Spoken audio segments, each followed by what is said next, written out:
বাংলাদেশের বর্তমান প্রেক্ষাপট, নির্বাচন এবং গণতান্ত্রিক ভবিষ্যৎ নিয়ে আমরা দীর্ঘ আলোচনা করেছি এবং আলোচনার মূল বিষয়বস্তু হচ্ছে বাংলাদেশে ডেমোক্রেটিক অর্ডার ফিরিয়ে আনার যে ইউএনের যে একটা কমিটমেন্ট এবং ডেমোক্রেটিক অর্ডার আনতে গেলে যে গণতান্ত্রিক কর্মকাণ্ড, চর্চা, একে অপরের প্রতি রিলেশনশিপ সম্পর্কে কী ধরনের সম্পর্ক থাকা উচিত আমাদের বাংলাদেশে বর্তমানে, সেই প্রেক্ষাপটে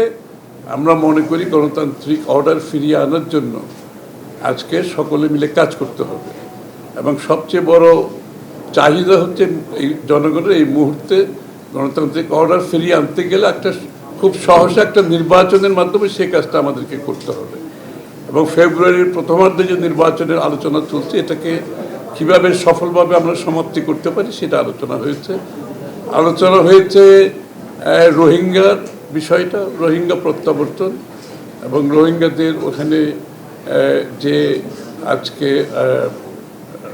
মানবেতর জীবনযাপন করছে এগুলো নিয়ে আলোচনা হয়েছে এবং বাংলাদেশের রোহিঙ্গাদের সহায়তার ব্যাপারে বাংলাদেশ সরকার এবং বিদেশিদের একসাথে একযোগে রোহিঙ্গাদের যে কক্সবাজারে অবস্থান, তাদের আগামী দিনের ভবিষ্যৎ কিভাবে তাদের যতদিন তারা প্রত্যাবর্তন করা না যায় ততদিন তাদের বিষয়ে যে জাতিসংঘের সমর্থন ব্যক্ত করেছেন এবং এটাকে আমরা কিভাবে আরও উন্নততর করতে পারি, ভালোভাবে এগিয়ে নিয়ে যেতে পারি। আমরা ধন্যবাদ জানাচ্ছি ইউএনকে যে বিগত দিনে স্বৈরাচার বিরোধী যে আন্দোলন হয়েছে, সংগ্রাম হয়েছে,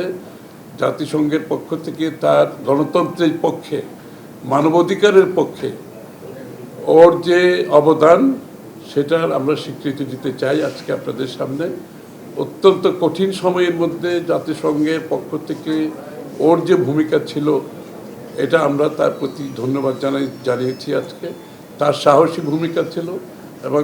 জাতিসংঘের সত্যিকার অর্থে যে চার্টার অনুযায়ী যে প্রত্যেকটি দেশের মানুষের গণতান্ত্রিক অধিকার, রাজনৈতিক অধিকার, সাংবিধানিক অধিকার, মানবাধিকার